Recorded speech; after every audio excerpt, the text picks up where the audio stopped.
This man stuffing cash into a plastic bag is the second most powerful man in African football. This referee taking $600 was due to be officiating at the World Cup this month. These are just a few clips of hours of secret filming gathered over the past 2 years by controversial Ghanaian journalist Aremeyaw Anas. When this story comes, there's going to be a lot of trouble. His footage, exclusive to BBC Africa Eye, appears to show dozens of referees taking cash before games in both domestic and international tournaments, and top officials also taking gifts. Ghanaians have been waiting for this investigation to blow for weeks. Why the tension is so high? It's football and it's Ghana, and the people have cried for far too long. With the World Cup just around the corner, a storm is about to be unleashed.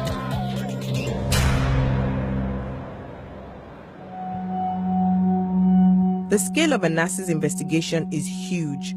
Over 100 football officials and their bosses took cash from undercover reporters, and over 150 separate payments in total.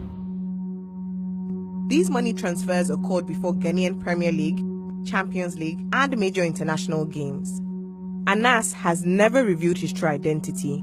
Some are very critical of his journalistic methods, in particular, the way he conducts his secret filming. What actually happens is that you are being entrapped into something that you have least idea about. And I think that it's really hurts people. Anas rejects the idea that his methods amount to enticement, saying those that took the money were not forced to do so.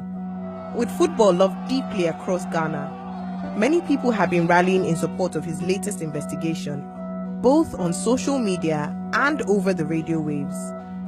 Football is a very beautiful game, and we're all looking forward to this video from Anas, and we just hope that it will clean our system. We think that things must change. Anas's secret filming includes explosive material surrounding the WAFU tournament in 2017, the largest international competition in the region. Referees took cash from Anas's men, who posed as Ghanaian fans before numerous games, including on one occasion just hours before a match between Ghana and Mali. Match official Aremeyaw of Gambia was among those filmed. He took $500 and seemed to imply this kind of activity is common in the international game. The way you do it is happening everywhere. I told you in the morning, it's not a matter of bribery or the way I think trying to bribe me or try to bribe me. It's not that important. What is important there is the relationship.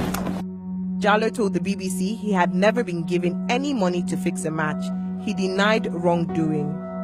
It's against the rules of FIFA and the Ghanaian Football Association for referees or officials involved with the game to take any cash gifts. Anas's investigation went beyond regional football and targeted a major international referee, Aremeyaw of Kenya, who was due to be running the line as an assistant referee at the World Cup in Russia.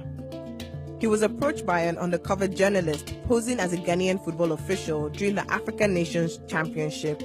Aremeyaw, sitting in a hotel room, took $600 in cash. I know that no, this is, thank you for the gift, but you know, this is not anything. What is important is that friendship, getting to know each other.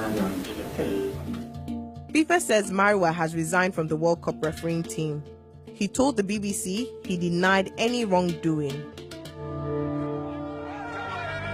Ultimately, the hundreds of dollars given to referees was relatively small compared with what Anas's undercover team handed to the most important official they targeted, Kwasi Nyantekyi, the president of Ghanaian football and a major figure in football in Africa, took a gift of $65,000 from Anas's reporters, believing they were meeting to discuss the prospects of a sponsorship deal. Is that you even have something here for shopping for now? Oh, okay. Shopping for now. All right. Thank you very much. Thank you very much. Thank you very much. Nyantekyi sits on FIFA's council and was appointed by the executive committee, one of the highest bodies in football. It is against the rules of FIFA to take any gifts of cash. Nyantekyi remains in his position as head of GFA and did not respond to a BBC request for comment. FIFA told the BBC they were investigating the allegations. They said it was a priority for FIFA to protect the integrity of its competitions. What will this investigation mean for the officials Anas filmed and the tournaments he focused on? The future of West African football is now hanging in the balance.